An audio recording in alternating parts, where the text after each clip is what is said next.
The session from autumn 2011 to spring 2012 marked the 75th anniversary of Edinburgh Cine and Video Society. Founded in 1936 as the Waverley Cine Society, the original members met in a room in Dowell's Rooms at number 20 George Street to share a common interest in cine photography. This location is now known as the Hard Rock Cafe. Later, the Society moved to 16 Royal Terrace, before finding a more permanent residence at 23 Fettes Row in the city's new town. And this has remained the club's home to the present day.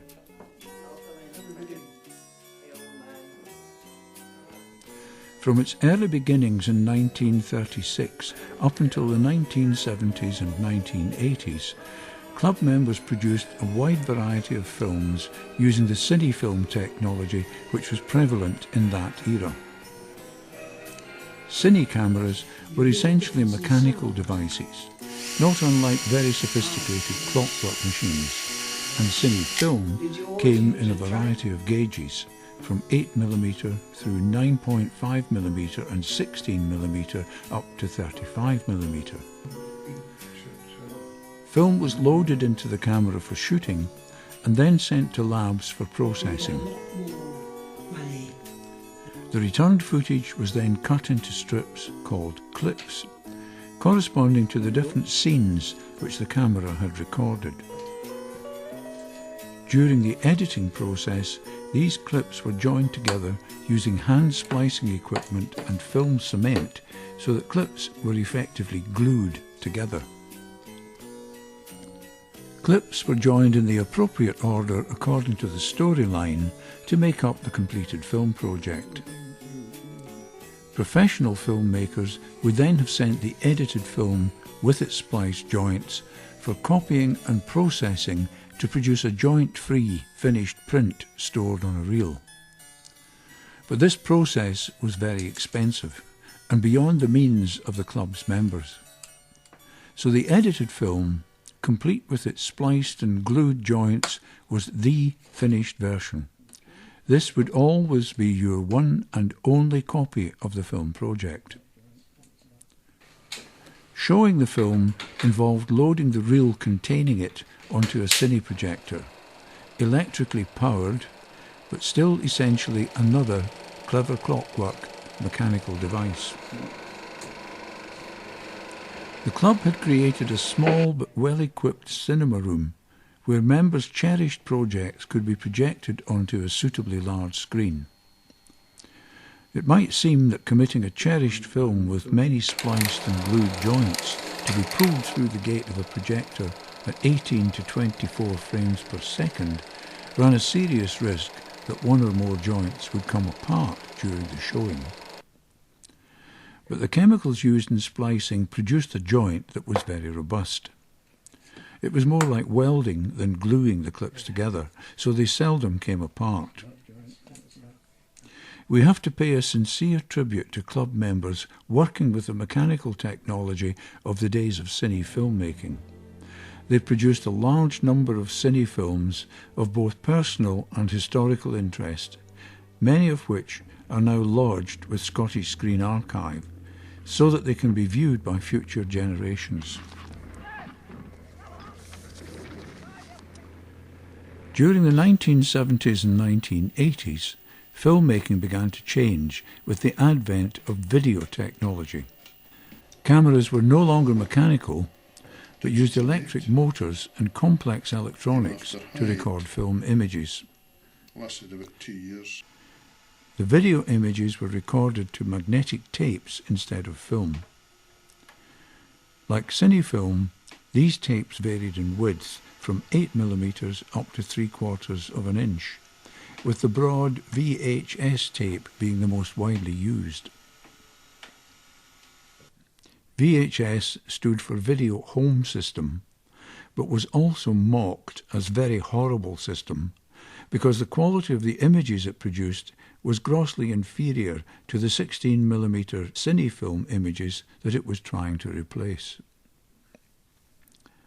However, videotapes were much cheaper than cine film and did not have to be sent to labs for processing, so this technology was much more affordable for amateur filmmakers.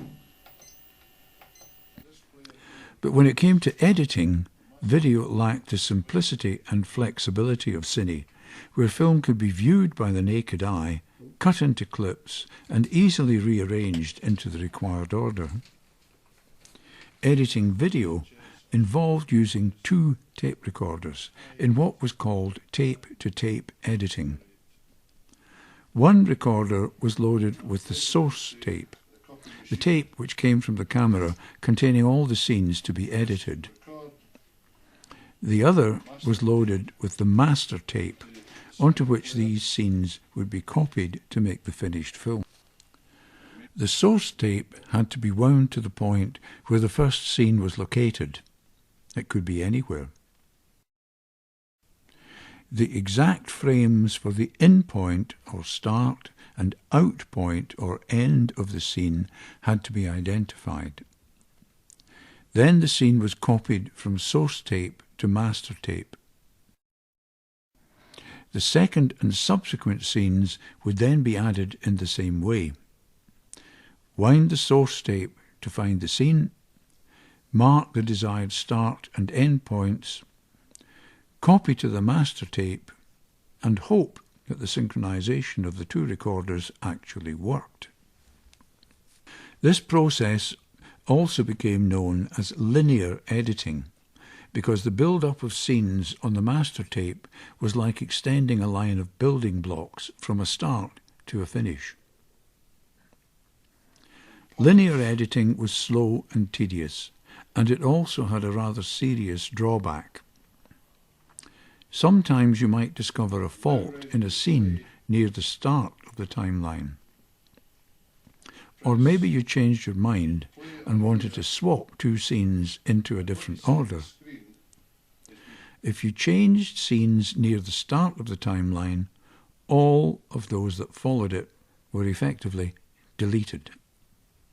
You lost all the work you had done to create them and had to do it all over again.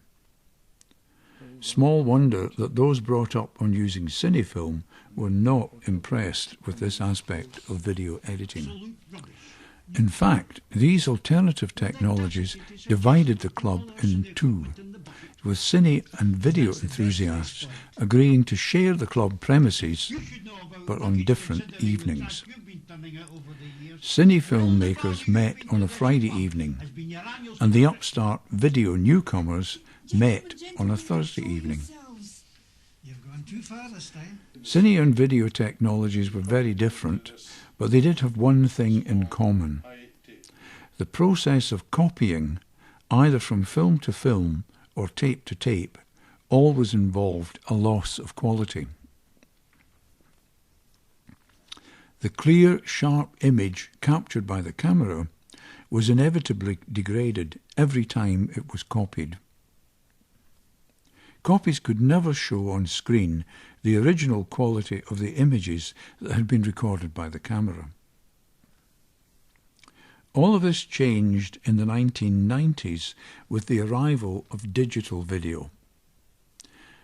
Digital video used tapes that were tiny compared with VHS tapes.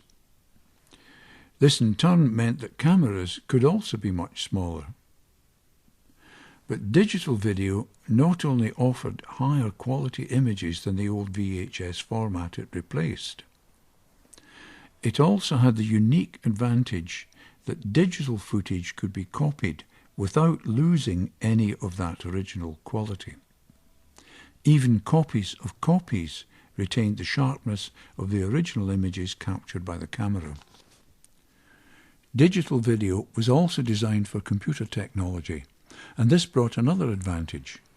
Video clips could be copied to a computer by a process which became known as capturing.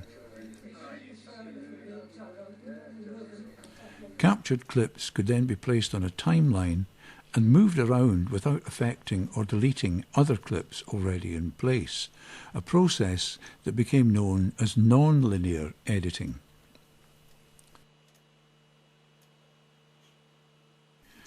Recently, tapes have been replaced by solid-state memory cards which can record hours of video footage.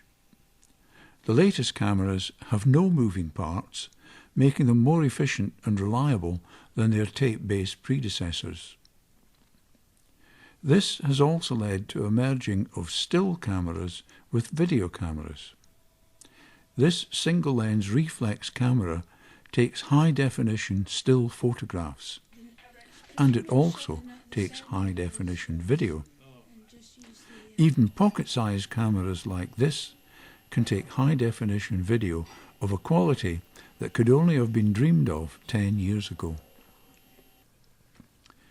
Club members moved quickly to take advantage of digital video technology and computer-based editing, and today, in our 75th year, all films produced by club members are made using this technology. Bob Bell uses a Sony shoulder-mounted camera for filming. The shoulder-mounted one gives you a bit of stability, and your body actually acts as a tripod, which is great. And being a heavy camera, which is 3 kilograms, it's quite pleasant to use. And for editing, Bob uses a Casablanca dedicated video editor. I use the Casablanca mainly because it's very stable, it's easy to use, and it's a dedicated system. It's not classed as a PC. It's mainly, well, ideally and mainly for using for editing purposes. This is my camera I use for everyday shooting. It's a Panasonic HDC TM900. It is full HD and AVCHD format. When you flip out the monitor, the lens cover opens up automatically and you're ready to shoot. Inside here there is a memory card. In this case it's a 16GB class 10, which is a higher speed card for recording HDV video and AVCHD video. There's also an Intel memory store as well, which I record the video to. So I have a separate recording on internally for my video, and the memory card is for my still images. For editing, I use Premiere Pro CS5. This is the actual editing screen here, and this is an external monitor, a television monitor, to see it in high resolution at 1080i.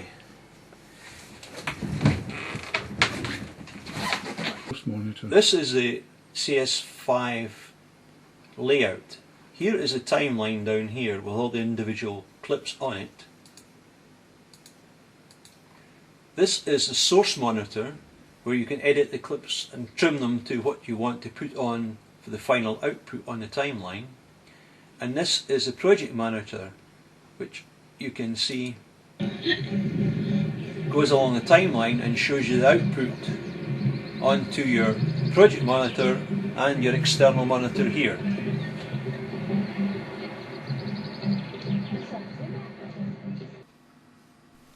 Alan Brown uses his camera for stop-motion animation. I'm basically using the old Sony digital 8 camcorder for animation, and I take stills via the camcorder. Doesn't go onto tape at all, goes straight out the DV cable and onto the laptop and is recorded directly, one frame at a time, onto the laptop's hard disk. Okay, for editing I'm using Sony Vegas Movie Studio, the HD Platinum version, which is about £30, version 11, and it allows me basically it's just a standard non-linear editor. Animated sequences is having taken the frames on the laptop, we pipe them across the network and we load them straight into the editor one at a time. You can see that I've got 3 of them, and basically we can then just splice them together, add the sound effects, and edit bits out if we want. Not that we do an awful lot of cutting bits out with animation, because you have exactly the frames you want from the laptop, and then render it out as any format you like. This will do high definition, but the animations are still standard def.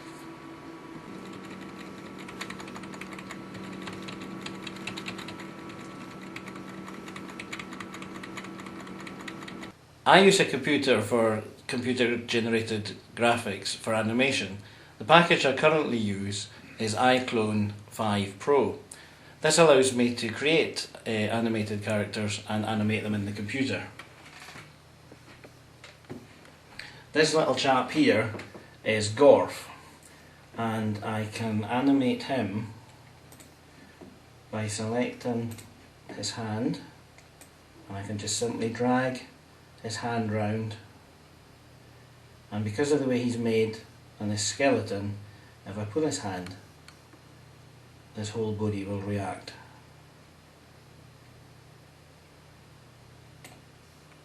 I can also move his head. I can make him look up, I can make him look round, look down, and I can make him walk, dance, run, blink. I have complete control over everything he does.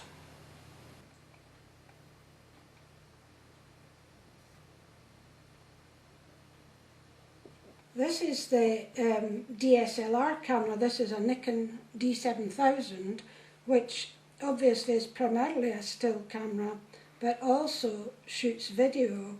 In video you have to put it into live view mode so that you get the picture on the screen, and then you've also got to focus it and then press the record button. It's not like a normal video camera in that it's all automatic. More or less everything's manual, so it can be much more difficult to use than a standard camera, video camera. Another problem that it has is when it focuses, if you don't use an external microphone, you get the sound of the focusing motor recorded on the film. It's always better to use an external microphone. I find it's quite heavy to use. It's not as easy to hold steady as a video camera, but it has the great advantage that you can get shallow depth of field, you can use all your camera lenses, you can shoot at f1.8, it's got manual everything, so you're fully in control as long as you know what you're doing. I also use the DSLR camera for time-lapse photography, and I can set it to say take a picture every 3 minutes up until 999 frames, and then you have to reset it, and that of course are still photographs, but you then import those as a group by just quite simply removing the memory card, and then you just pop that in your computer, so you don't need to connect the camera to the computer. And these are the still shots that I've taken, and they're actually pictures of lilies which are shot as a time-lapse, one shot every 2 minutes for 3 weeks because they took that long to open. So that was a bit over the top. Here we are. So this is the time-lapse that I've made of these lilies opening. I've only included the last week because the first 2 weeks the lilies didn't actually do anything at all. So you can see this is one shot every 2 minutes while these lilies open. And I can't stand the smell of lilies any longer.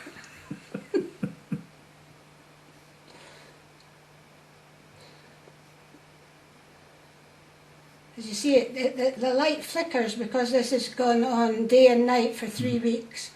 So the lighting does change. And then I did a little twirl at the end just to try and make it more exciting. Yeah, right. Members still meet in the same premises at 23 Fettes Row, which their 1930s predecessors had the foresight to acquire. They would probably still recognise the cinema where they showed their films. And the projection box they installed hasn't changed much over the years. but the old Cine equipment has given way to a high-definition video projector donated to the club by an anonymous donor. And members' films now come on DVD or Blu-ray discs instead of cinefilm. The lounge hasn't changed much over the years, but the kitchen has been modernised and is the hub of activity in the club for all events that require even the simplest level of catering. A new feature is the conversion of one of the club rooms to have a blue screen background, which can be used for making films that need this particular kind of special effect. This has proved useful in a number of recent films. In 2012, many clubs are struggling with shrinking membership, and Edinburgh Cine and Video Society is no exception. But at 75 years old, the club is still going and still has a good core of members who are active filmmakers. On this DVD, we have compiled a selection of films created by club members over the past 75 years. This is inevitably just a small glimpse of what our club members have produced over the years, but we hope you will find the films on this DVD both interesting and enjoyable.